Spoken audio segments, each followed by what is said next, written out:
Pane chitiko chinoshamisa chakuya chichikomendwa nevakomana vatiri kuona kuti vafambiri venhau especially vezimai vari kuya vachikomenda nhau dzekuti aiwa the Sadc chairman aiwa vakaenda kuBotswana kuinauguration, but we never saw him aiwa ane mapicture nethe person aiwa aiva ainauguratewa anova the president elect Gideon Boko. Vanotora mashuku ekuti we saw them aiwa in the same room na-advocate nelsonchamisa, but he really felt to represent Zimbabwe and also Sadc. Sandapinda mashoko auya ari magunshots unobva subscribe or like on the bell icon. Timunda mzimai anobudanyura chiti the Sadc chair Mnangagwa was in the same room with Chamisa, but he totally failed to represent either Zimbabwe or Sadc.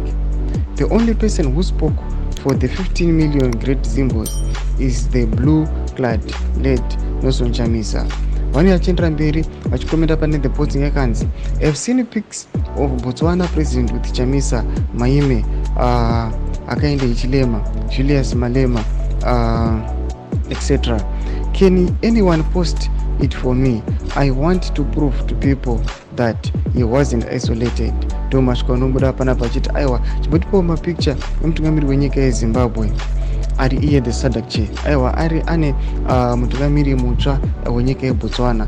Zvari kuyataura mashuku achiti double proof of vanhu kuti he was not isolated, but it seems like people they do not have those images. Noda kokuti it really proves that he was really isolated or he was out of place. Noda kokuti people veveko zvoratidza kuti aiwa vakanga vari vanhu vaifara vari machange makers vari ma-legitimate leaders. Chitiko chatikaona kuti aiwa chitiko ichi chakanyatsa kudraw attention nevanhu vakanyatsa kuseparata vanhu vari illegitimate from vanhu vari legitimate. Tudze mafungiro enyu muri kudii pamusoro pechitiko ichi? Pinda kume section medu, so subscribe or like, turn on the bell icon.